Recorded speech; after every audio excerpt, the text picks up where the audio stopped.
మీలో ఎంతమందికి యమధర్మరాజు రావణుడిని చంపేస్తుంటే బ్రహ్మదేవుడు వచ్చి రావణుడిని కాపాడారని తెలుసు? అసలేం జరిగిందంటే, కుబేరుడిని ఓడించిన రావణుడు తరువాత లోకపాలకుడైన యముడిని ఓడించడానికి తన పుష్పక విమానంతో యమలోకానికి వెళ్తాడు. అక్కడ యమభటులు పాపాలు చేసిన వాళ్ళని నూనెలో వేయించడం, పురుగులతో కరిపించడం లాంటి పనులతో చాలా బిజీగా ఉంటారు. మధ్యలో రావణుడు వెళ్లి శిక్షలు అనుభవిస్తున్న వాళ్ళను విడిపిస్తుంటే కొన్ని లక్షల మంది యమభటులు రావణునితో యుద్ధం చేయడానికి వచ్చేస్తారు. రావణుడు ఒక్క పాశుపతాస్త్రంతో మొత్తం యమభటులను చంపేస్తాడు. తన సైన్యం చనిపోవడం చూసి యమధర్మరాజు తానే స్వయంగా యుద్ధానికి వస్తారు. ఏదో సినిమా చూడ్డానికి వచ్చినట్టు యమరావణుల యుద్ధం చూడ్డానికి బ్రహ్మదేవునితో సహా దేవతలు, గంధర్వులు, సిద్ధులు, మహర్షులు అందరూ వచ్చేస్తారు. యమరావణులిద్దరూ నువ్వా నేనా అన్నట్టు చాలా సేపు కొట్టుకుంటారు. కానీ ఎవ్వరూ గెలవరు. ఇక యమునికి కోపం వచ్చి తన యమపాసాన్ని తీసి రావణుడిని చంపేయబోతుంటే బ్రహ్మగారు వెంటనే వచ్చి యముని ఆపేస్తారు. అదేంటి, అలా ఎందుకు చేశారనుకుంటారా?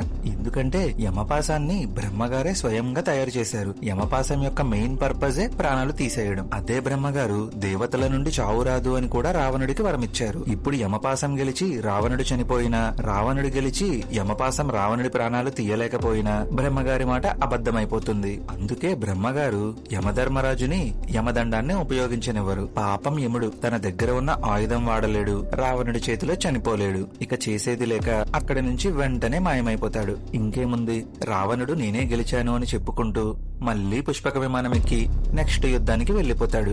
మరి తరువాత యుద్ధం ఎవరితోనో ఎపిసోడ్ 13 లో తెలుసుకుందాం. అంతవరకు జై శ్రీరామ్. కంటెంట్ నచ్చితే జై శ్రీరామ్ అని కమెంట్ చేసి ఛానల్ ని ఫాలో అవ్వండి.